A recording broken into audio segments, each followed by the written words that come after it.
If you love liberty, declare your independence by signing the Shire Society Declaration at shiresociety.com. Okay, the hour is 6 o'clock. Having arrived, I will call to order this regular meeting of the Municipal Services, Facilities and Infrastructure, and welcome the viewers of Cheshire TV. This meeting is being televised on Cheshire TV, channel 1303. The video will also be posted on the city website at the end of the next business day, unless there are technical difficulties. Anyone wishing to view a copy of the agenda and supporting materials will find it on the city website, and for those that are here, it's just as you come in the door. To receive electronic copies of future agenda packets, please go to the homepage and subscribe to the city meetings email list. The public and city councilors will be recognized by the chair to answer questions and make comments on the agenda item under discussion. I will recognize you.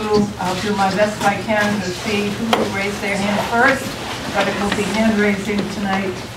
And remarks will need to, before you make remarks, you need to give me your name and address so the minute taker can give you credit for what you're saying.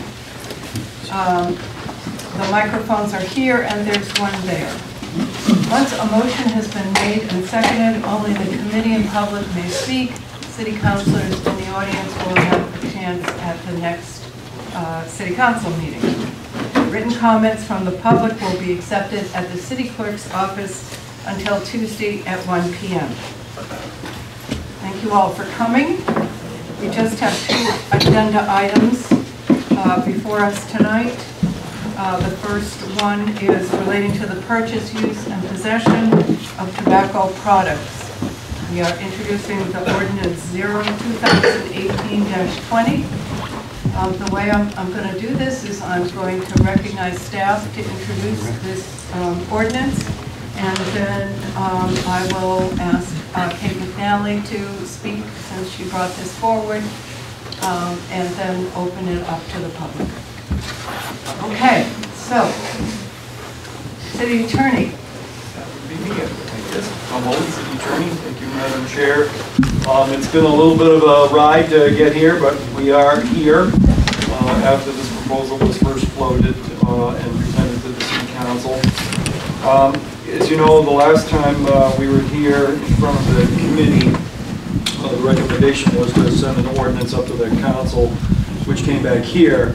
There were a couple of small changes that we made in the ordinance that now has the number associated with it, which, as you know, it did not have before, because at that point it was just for discussion purposes, and now it's 0-2-18-20. We did make a few changes based upon some of the prior discussion that had occurred. One of them was we did decide to specifically include the definition of a person in this ordinance, even though it's defined in the statute. We didn't want to have people having to go back from one to the other with respect to this, and that was a critical term within the draft that we had presented before. So person is a defined term in the ordinance now. That language is taken strictly from the statute, but it's included in the ordinance to just sort of make that clear. You know, and the other thing that we wanted to make clear was that other than the changes that the City Council is considering with respect to raising the age for the sale to and the possession of tobacco products was 21, but we wanted to make sure that it was clear that the other provisions of RSA 126K, the statute that's implicated in this, remain in full force and effect. Now, there seemed to be some question about that. That for all intents and purposes, what this ordinance does is to, if the City Council ultimately approves it, is to raise the age from 18 to 21.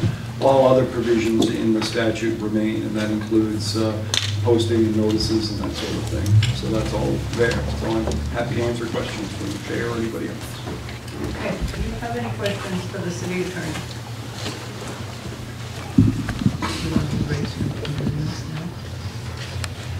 I can do that. Is that what we're going to do?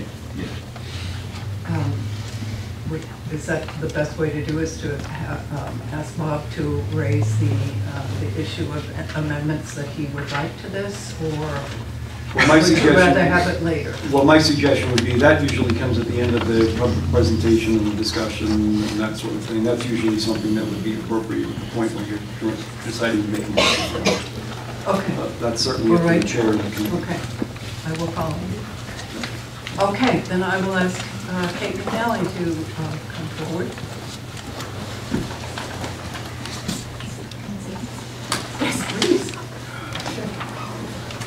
First, I'd like to thank the committee for all of your hard work and for the staff's work on this piece of legislation that could really help us to prevent youth access to tobacco and vapes. It's a great public health move, and it's just one more indication that the city is really concerned and interested in our community and the health of our citizens. So it's much appreciated. I wanted to just say that. I feel as though this ordinance is a good ordinance. In terms of violations, if there were violations, I just want to say the state violations or the way that the state has laid out violations in the RSA is that, you know, there are some provisions for either fines or alternatives, such as treatment, which is something that the city has done in the past. So if there's a way to make that clear that that could be an opportunity and an alternative, I think that would be great. But I think the city's done an exceptional job so far, and I have no concerns whatsoever about this ordinance the way that it's written. That's all I have. I just want to say thank you. Thank you. Okay, we will open this to the public. If you would like to speak, please raise your hand.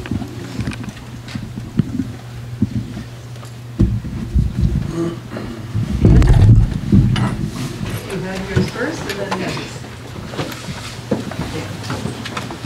I'm Ian Freeman, 63 Emerald Street in Keene.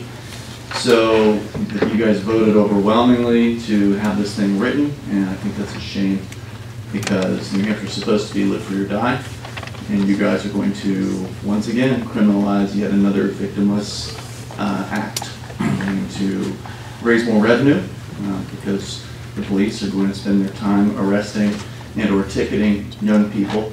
As they currently do up to age 18, you're just going to expand that an extra 3 years. People's bodies aren't your business, and you really ought to stay out. This is bad karma. Thank you. Thank you. Okay. Well, you come up and introduce yourself. I'm sorry.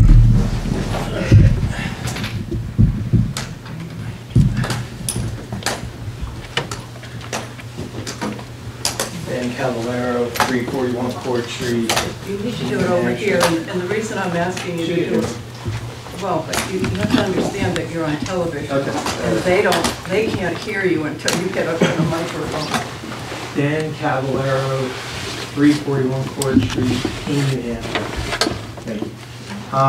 Well, I'm curious as to whether or not there's a conflict of interest with this whole ordinance, because Kate McNally hands out nicotine delivery systems. We sell nicotine delivery systems.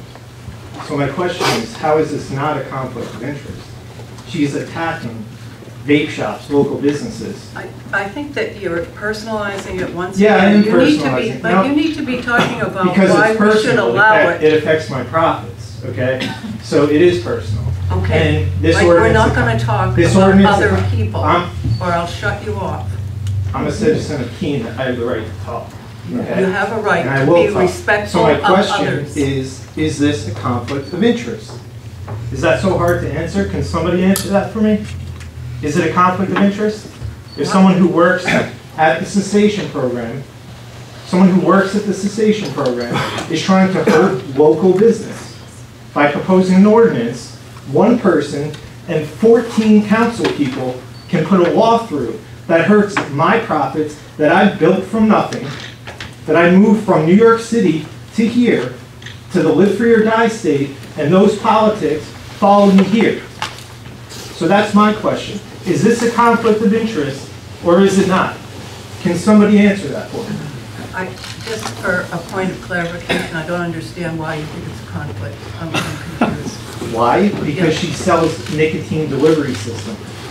My doctor at Cheshire Medical said the cessation program is irrelevant.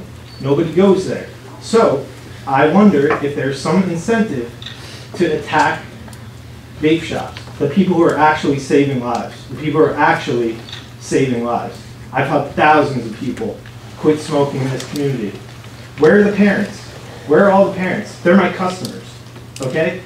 The parents that are on the PTA, the parents that they're vaping, and their kids are happy that they're vaping because they're off of combustible tobacco that has 7,000 chemicals, hundreds of carcinogens, and it's smoke, it's tar. We sell vapor products, and you're talking about a vape epidemic. A vape epidemic? Are you kidding me? Do you read anything? Did you guys do your due diligence? Did you do your due diligence? That's your job, to read the facts. Do you even know who Dr. Pelosi is? Do any of you know who he is? No? We're not going to have a discussion with you. This is you testifying. Your job as city councilmen and committee members is to do your due diligence. And I think you made your decision when this was proposed. That's all I want to say. Thank you, Dan. Very good. Thank you. Is there anyone else who wishes to speak? Okay. Oh, do I see a hand in the back? Okay. Come forward, please.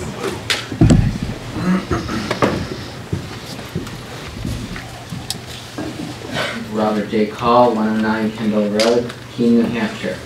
There's no way that I can support this because of the fact that you're not only taking away the rights of other New Hampshireites, you're making it so that people can't make educated decisions on their own.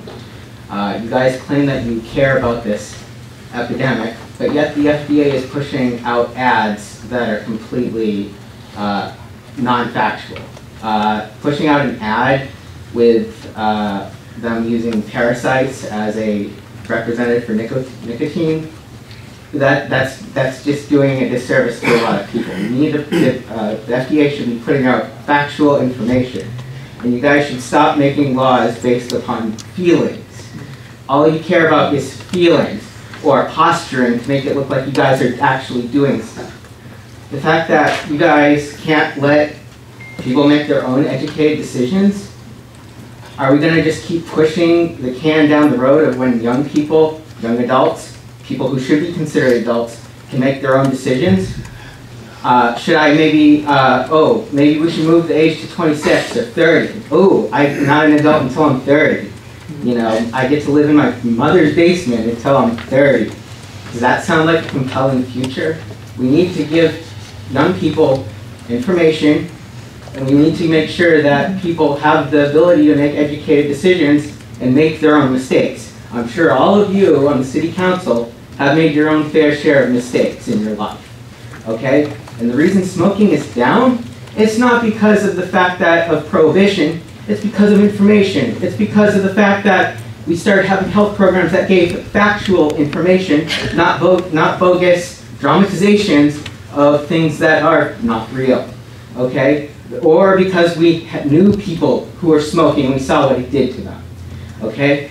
Creating this law because of the fact that you want to go and control people's lives is bogus. You guys had your victory. The people who are on the other side of the issue had their victory in the early 2000s when you pretty much passed laws that essentially treated these people who smoke as second-class citizens. As New Hampshireites, we should have the right to freely make our own decisions, especially those that don't affect anyone else but our own selves. Thank you. Sorry.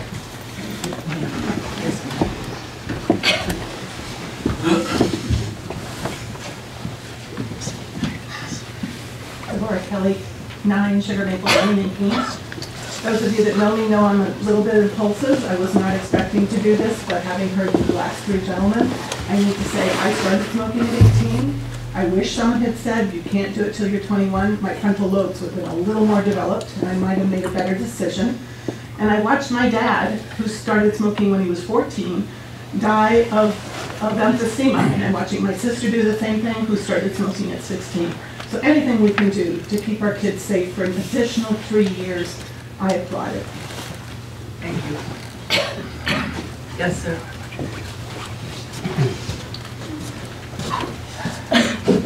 Craig Rice, 17 Lansing Street. When I was a young man, the issue was, you know, if your government is going to draft you and drag you off the street, throw you into a war where you're killing and being killed, you should be able to smoke, okay? The other thing that I find particularly ironic is you're trying to make yeah, hey, you know, I understand you probably have best intentions trying to save young people from themselves, but please stop the military recruiters from recruiting the young people in this town, because that's way worse. I've met people who have way worse problems than smoking ever caused, mentally and physically, because they made the decision as a young person to listen to a military recruiter. Thank you. Anyone else? Okay, I guess it's back to the committee. Just a couple of comments. I know you hear a comment, you know, we do our homework. When this was first brought to us, it was at that point my intent to go with the 18-year-old argument. But when they say do your homework, well, I certainly did do the homework, and whether you want to believe or not believe the FDA, well, that's one's choice. But virtually everything I saw coming out of FDA reports was calling it an epidemic. Talk with administrators at Keene High School, they're admitting it's becoming an epidemic. Keene State College is admitting it's becoming an epidemic. These aren't people that quit smoking and took up vaping. They certainly just took up vaping. So we can argue all day who did or did not do the homework. You know, in my conscience, I felt I did do my homework, and I will base my decision on that. With that said, there was a couple of comments a couple of meetings back about, well, I'm going to take my business and go elsewhere in New Hampshire. I will just forewarn that I've been on the phone over the last couple of weeks with state legislatures throughout New Hampshire. It is the intent of many of the state legislatures and senators in the state of New Hampshire to indeed increase this to 21 statewide. So just a word to the wise before you invest too much money in some other town in the state, you might want to sit back a little bit and realize the state is going to be taking action. So that's my comment. Thank you. Yes? Thank you, Madam Chair. I just want to make a brief comment. I agree with Councilor Filio. I've really been doing a lot of reading, and I've been reading the information sent from both sides. One of the things that really moved me was the letter to the editor in the Keene Sentinel by a Keene High School student. And he made it very clear that there was a big problem at Keene High School. He's living this problem, and it is becoming a problem for other high schools around the country. I think that's the reason the FDA came up with these concerns, and we have to do something, I think, in order to stop this public health epidemic. Thank you. Rainey, would you give us a motion? Sorry. Sorry. Okay, it's just going to be a simple recommendation at this point. It's just going to be recommend to move the City Council, full City Council adopt ordinance 2018-20. Second. Okay. All right. It is now your turn for amendments. Thank you. You're welcome. First of all, I've noticed that this ordinance, as it reads presently, does not have an effective date. Ordinances are generally effective in the city upon passage by the city council unless there's another date that's specified within the motion and adopted by the council, which is certainly the council's prerogative. Okay. Well, for the purposes of adding a grandfather clause, I would like, I think it would make sense for us to establish an effective date within the context of the ordinance. So that's the first thing. So we can discuss these. Just going to reveal what what I'm looking to add here. Okay. The second is a grandfather clause. So that would read to the effect of the prohibition on sales of tobacco to persons under the age of 21 shall not prohibit such sales to persons who attain the age of 18 before the effective date. So in effect, anybody who already has the right until this ordinance goes into effect will not have that right revoked. Okay, so anybody who's not 18. Okay, go ahead. Just Just a question on that. Well, that wouldn't happen anyhow, because until an ordinance goes into effect, the age stays the same anyhow, so that's a moot point. Until the ordinance goes into effect, the age stays the same, correct? But this is what I'm saying, is once the ordinance goes into effect, the prohibition of sales will not prohibit sales to persons who have attained that age of 18 before the effective date of the ordinance. Okay, so if somebody, just to clarify, so if somebody had just turned that age by 1 day, so they'd basically go the 3 years and still be able. Yeah. And or anybody who's, for example, 19 or 20 would not be prohibited from continuing to see. I don't think we can do that. Can we do that? City attorney? Yeah, they would have already attained the age of 18. That's my point. If you're not revoking, this grandfather clause would not revoke their right. It's anybody that is not 18 Yes, up I until hear that what date, you're who's now saying. jumped to 21.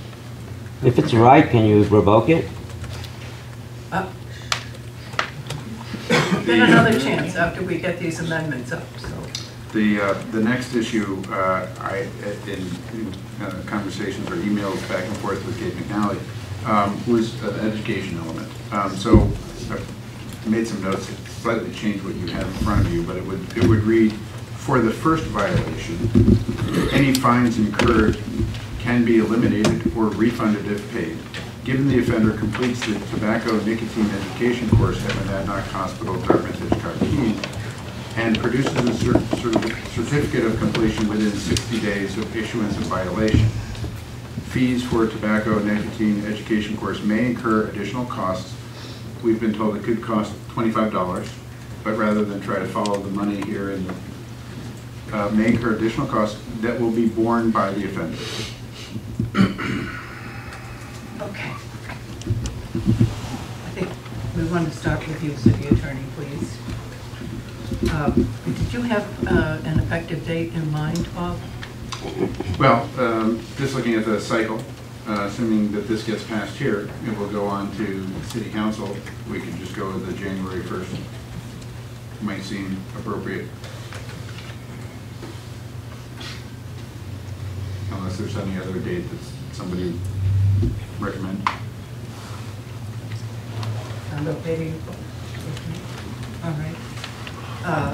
Now, just a point of order. Do we want to vote on these amendments one at a time? Well, we would first want to get a, have the amendment made, get a second on the amendment, and then discuss it. If there's Each no amendment second. one You at should a do time. them individually. That's right. Okay. So you make the, So- you make the amendments and, Okay, I propose the first amendment would be to add an effective date, establish the effective date for O 2018-20 as January 1st, 2019. second? No second? No second. Okay. The second amendment proposed is grandfather clause that would read, the prohibition of sales of tobacco products to persons under the age of 21 shall not prohibit such sales to persons who attain the age of 18 before the effective date of this ordinance. Are we voting on the ordinance or? No, the amendments. The amendment? Each amendment that Councilor Sutherland read. So the first one did not pass. We're now looking at the second one. It didn't get a second. Right, sorry, it didn't get a second, so it fails. Okay. Okay? This is not getting The a third, second. the third amendment would read, for the first violation, any fines incurred can be eliminated or refunded if paid, given the offender completes the tobacco nicotine education course at Monadnock Hospital, Dartmouth, Hitchcock, Keene, and produces a certificate of completion within 60 days of issuance of violation. Fees for tobacco nicotine education course may incur additional costs that will be borne by the offender. I need a second. All right, you second that. Okay. Comment on that amendment from the city attorney, and then I will ask Kate to please come up and comment on that. I guess the comment that I would make on it is that, remember, at the beginning, we said that all other terms and conditions of the statute sort of remain in place. And the statute already provides a possibility for that to occur. 126K6, Roman 5. What it said, because keep in mind, these are violation level offenses, and sort of an answer to the criminality of this. It's like a violation level offense, like a speeding ticket. But they still do have to go into the circuit court if there was a process to take it to that point. And under the statute, the minor who is found guilty of the violation is punishable by a fine not to exceed $100. Now, in our proposed ordinance, it's $50 for the first offense and $100 thereafter, so that falls within that range. And then it says, or shall be required to complete up to 20 hours of community service for each offense, or both, if the court wanted to do that. And then it also says, where available, the punishment may include participation in an education program. So these are really, the court has the right to sort of craft that, what the court wants to do. And having been a former, local prosecutor, the courts do get these, and they do look at the individual, and maybe how many times they have been in front of the court on this particular problem. And, the courts tend to not want to impose monetary penalties on especially young folks. So, but it's all included in the statute at this point. Doesn't say that you can't put it in the ordinance, but it is included in the statute. Kate, you don't have to comment if you don't want to. So, okay, I think my concern, one of my concerns was to, I'm not adverse to an education, but I don't want to make it seem it can be that Monadnock Hospital and Dartmouth Hitchcock Keene have to do this.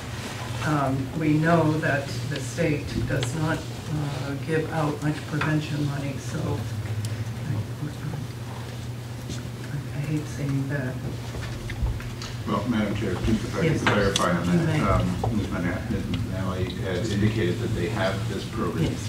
And that they would like to recoup some of the costs incurred with that. And so that's where I put the wording in there to suggest that any cost would be borne by the violator. The state law does enable us to add certain elements to the law without being more restrictive. In the case of the state law with the education, it's something that is kind of loosey-goosey.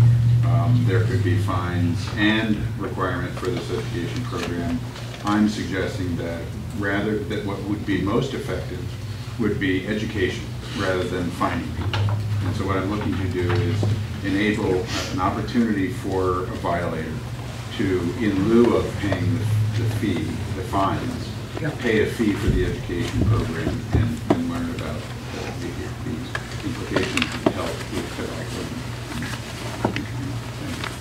Correct. I think that's, okay. Now, I can open this to the public. Yes.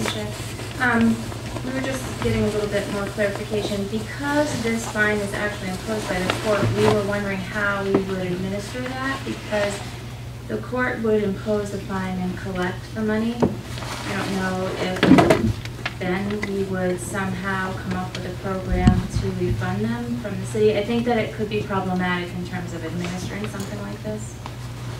Okay, could you speak to that, please? I have two comments. One about the specificity of saying what program would be the delivery, would deliver the education. I think it could be stated in general terms that saying that it would come from a hospital might be too specific, just because you want this to be have longevity and sustainability. Although we do have a program. In the past, what we've done with Smokeless Saturday program was, I believe what they did was they gave the person the opportunity to either pay the fine or select the alternative program. Then I would get a referral for that program and issue a certificate, and if that person came back within a certain amount of time, then that fine was paid. But that's the court. Right. So I don't know, and I think that it could add an extra burden to the prosecutors, but I mean for the court, and I wouldn't want to see that burden, but I would like to offer some kind of alternative, which I do believe the state, as the attorney said, the state, that is something that's already stipulated in the language, that the education could be an alternative, and I'm not sure exactly how that is operationalized. I think it would be a good alternative, but I think it would be clear enough just to say that it's consistent with state statute. I think that would be enough of language to allow that to happen. Okay, thank you. Thank you for clarifying that. Okay, if the public, this is your last chance to speak, so. On the amendment. On the amendment. One amendment. We have one amendment. If you want to speak, come up and Madam state Chair, I your- might be out of order, but I feel uncomfortable if there's people in the hallway, and I'd like to offer them my chair and any other accommodation in the room. Oh, there's no more chairs. I see a lot of people out there. There's room for chairs here. Okay, so you don't choose to speak. No, just about my Okay. discomfort about seeing some people in the Okay, hallway. thank you for that. This is somebody sitting in front of the direction. We need to ask you to move over closer so the door is not clogged. Thank you.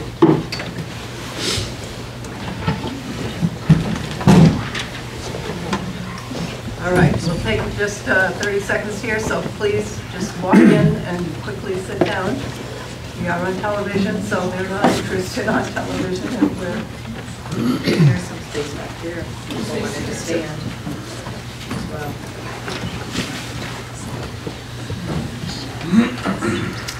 Sit here. No, you can't block the door. Okay, sorry, that's the fire code, right? We have a former fire chief sitting All there. right. We have somebody to tell us the rules. Connor, there's a seat here. Okay, great.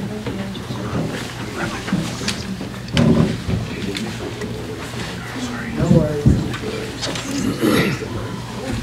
Okay, so just to remind everybody, we're speaking on the amendment, which the purpose of the amendment, as Councilor Sutherland said, is to encourage education about tobacco products as opposed to just paying the fine. So if anyone wants to speak to that particular amendment, that's great. I believe, no? Okay. You, sir? You need to put your name and address for the minute taker if you didn't hear before. No, I have not done that. As a matter of fact, this is the first time in front of this council. Okay. My name is Dan Fox. I live on 18 Wildwood Road in Keene.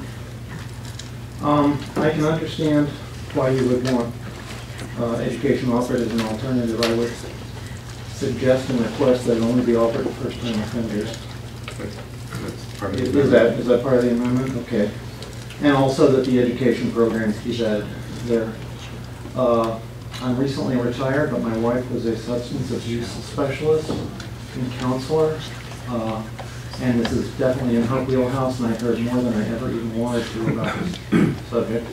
And there are online education programs that you can sign up for, click through as fast as you can use a mouse, and print out a certificate of completion. And if you are going to sentence someone to 13 minutes in front of a browser, I do not think that that is effective. So just make sure that you're sentencing them to something that might actually make a difference. Thank you. Thank you, sir. Yes?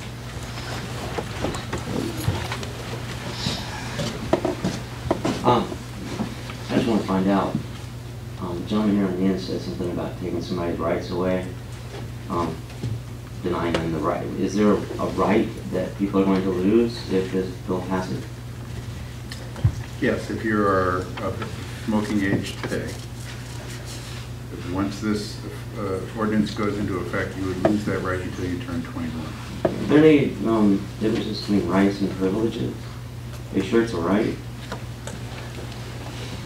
City Attorney? That is an excellent constitutional question. The reality is, there really is a difference between rights and obligations and privileges, and you know, for all intents and purposes, this is a privilege that's being allowed under state law, just like licensing can be a privilege, although licensing has certain rights associated with it too. But that's an excellent question. But the City Council, as part of the legislative process, like the state, as part of the legislative process, can can do these kinds of things. But that's an excellent question, by the way. Okay, thank you. Dan is next, if you can get through there. Sorry. I can do it. Okay.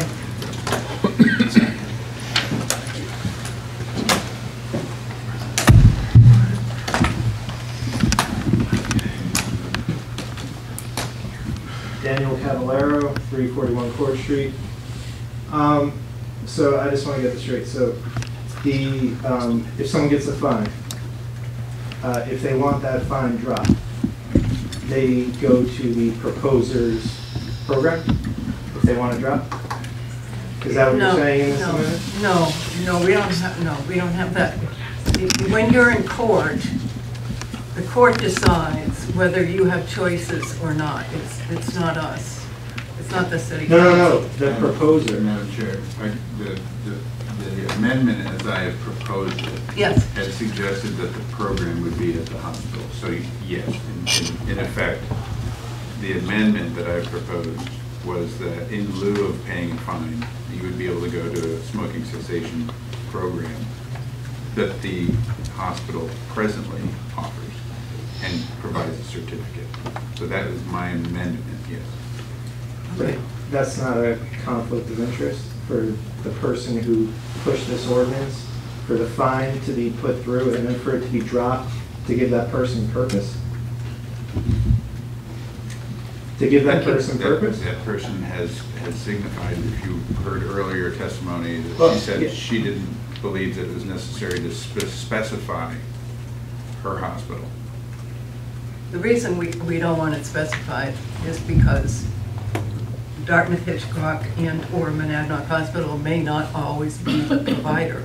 It may come out of the Phoenix House, it's an addiction center, it may come out of Monadnock Family Services, it could come out of any number of organizations. Well, why would my medical doctor be telling me that, who works at the same hospital, said that that program is irrelevant? So it's a waste. That's his opinion, let's remember that. It's a her. It's her opinion, yeah. Sorry. It's her opinion then. Okay. Thank you, Dan. You may. And I appreciate the comment that you just made, and that is why this committee should stay on the judicial body and just stay on the legislative body. Correct. That's why we have several branches of government, and that is why we should allow the courts to handle the judicial part of it. You know, we can have all different types of opinions, and we can have different opinions on speeding tickets. That's too bad. I think and all you got to do is look at the courts, how they've been handling drugs, and I think they give people as many chances as they possibly can. Sometimes, maybe opinion-wise, maybe too many chances. But I don't see the courts, coming down like a ton of bricks on this. They realize this. They see it too. They realize there's an epidemic. They realize that there's an enforcement policy that needs to be taken care of. But that's for the courts, not for city council. So let's handle the legislative part of it, and we'll let the courts handle the judicial part of it. Well, I just wanted to say one more thing. Caffeine is a stimulant, and it's addictive. So I'm wondering, and it also has an effect on brain activity. And I'm sure all of you drink it first thing in the morning. So what steps are you taking to make sure that caffeinated beverages are not able to be possessed until you're 21? I'm just wondering what steps you're taking for a stimulant like caffeine, which is pretty similar to nicotine, very similar. But you wouldn't know that because you guys haven't done the research. Thank you. Yep. Okay. Anyone else choose to speak? Yes. Okay. You want to move the question? Second. Okay, we're moving the question. Sorry. I'm sorry, Madam Chair, I didn't catch what. Bob moved the question, and I seconded it. Randy seconded it. On the amendment motion. On the amendment, we're getting off topic here. Thank you. Okay, move the question. We okay? I'm moving your question? No? Okay, we will move the question. We will, you want to vote? All in favor? All in favor? All in favor. Thank you very much. That's unanimous. Okay, let's, I'm sorry, did Councilor Leo vote in favor or against? Yeah. On his motion? No, we're on the, moving the motion. Yeah, no, all in favor, move the motion, yeah. That's what I think. Absolutely. Okay. So you just cut off public comment, or is there more You comment? may come right up here and say something, Ian. Right now? Yes, you may.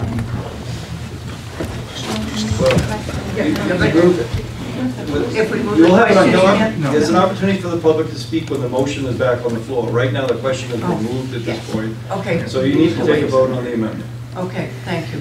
I'm confused. All right, you have to wait. Okay, all those in favor of the amendment to, that Bob put forth on essentially encouraging education. All those in favor? Against? Okay, motion fails. Okay, we have now back we now return to the ordinance itself. Okay, good, because actually I had a question for the police chief, who I see is here in the room, so I guess you guys might have to direct it at him. I can't ask him directly. Right. That's how it works. Thank you. So again, Ian Freeman from Keene. I'm curious about the enforcement aspect of this. It's my understanding, and feel free, attorneys or police, correct me if I'm wrong on this, but in order for a police officer in New Hampshire to ask somebody to identify themselves, meaning to provide ID to the officer, they have to have reasonable articulable suspicion that a crime is being committed. So I'm wondering what it is that would be considered reasonable articulable suspicion that this crime of, let's say, possession, because obviously if they observe a sale, then that's one thing, but just the possession, the crime of having a vape device, being seen using that vape device, is that enough of suspicion for a police officer to demand ID from that person? Because effectively, that would be requiring that person to testify against themselves. That's my question. Thank you. Chief, would you mind coming up and helping us out here?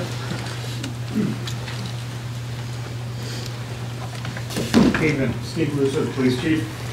I think, Mr. Freeman, there is no black and white answers or anything. Reasonable suspicion in this case would be based on the appearance of the person and the age that they appear to. And one of the sections of 126K actually talks about the age appearance of a person when you're doing sales. So we go the same direction to use it. Now, when we're going to walk down the street with someone that looks like they're 19 and 20 and start to question them, we may, as a consensual encounter, and speak with them. I think more you're going to see in a motor vehicle stop, if somebody's smoking and they have to give us a driver's license anyway, and we see their age, then we may take some enforcement. Are we going to be walking down the street when our patrols are downtown and stopping people? Probably not. But legally, you could if you wanted to do that. And on appearances, I couldn't stop you being a valid stop on the street and say, hey, you're smoking a cigarette. You clearly, to me, appear to be over 21. Well, my concern, of course, is for people who are under the age of 21. No, I get that, but these are the same factors to apply. If you're walking down, sorry, I'm looking at people when I talk. If a person's walking down the street carrying a 30-pack, which happens numerous times a week, we have a right to stop them if they outwardly look to a normal, average person that they're underage. We have a legal obligation is a lot more connected to alcohol possession and where they can go and what they may get into than tobacco. So you can't measure one to the other. What I'm saying is the same thing would apply. Age appearance would be the driving factor. But the majority of what you're going to see if we're enforcing this is going to be in the schools, and it's going to be in a motor vehicle stop with some other reason you have a legal encounter with the person. Thank you. Did that answer the question? Madam Chair? Yeah. Could I just ask the chief any question? Is that all right? Do you have another question for the chief? No other questions, just a general comment that this is going to, whether the chief says it's going to be policy or not, it is going to give the police yet another reason to harass young people in this town. As you know, they are regularly harassing them for drinking every single weekend and ticketing and arresting for, again, completely victimless acts. And I think that the police should be, if they're going to be around, they should be investigating crimes with victims, actual crimes where there's a complaining party, where somebody has been hurt, and this is just going to waste more police resources. Thank you. Thank you. Yes.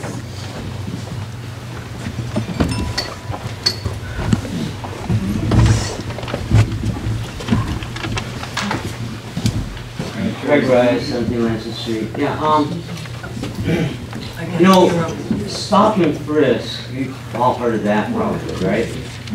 Stop and frisk was something that the mayor of New York instituted. The police would go and Let's stop stay on and topic. frisk. Well, I am. I'm topic. staying on. I'm staying on. You have to hear what I say. Does stop and frisk offend you, or do you think that something is wrong with the term? I don't get it. Just let me finish, okay? So, anyway, the thing is with young people, you know, they're harassed enough. I remember in my day, I thought I was being harassed, but I think the kids now are getting harassed even more, especially if you're poor and black in many communities. You know, things like stop and frisk would affect you a lot more than it would somebody else in a suburb or a richer part of the city. So, instituting more laws that would allow the police to engage with people in a negative manner and actually, you know, give them a reason to ask them for their ID. I mean, that's how, you know, people like Freddie Gray got killed. That's how... This is totally off topic. We're talking about whether we're going to raise the age of tobacco possession. Hey, why did you let him have that conversation and not me? Isn't that right? Didn't we have the same conversation, basically? And you're done. Okay, sure. Thank you. Chief, thank you very much. Okay. You had a question? Did you have a question for the chief? I'm sorry, chief. I'm sorry. We're going on no exercise. I just want a clarification, if I might. Currently today, the procedure that's going to happen if this does go to age 21 is the same exact procedure we're using today as the person that's 18, correct? We're not going to be changing anything that's going to be any more stringent than what we already have. That's correct. Okay, thank you. Thank you. Okay, I think we're ready to vote. Tempers going on here. Okay, so, the committee, all those in favor of passing ordinance 2018-20? That's 4. Against? 1. Okay, thank you very much. This will now go to City Council next Thursday. We will move on to the second topic, which is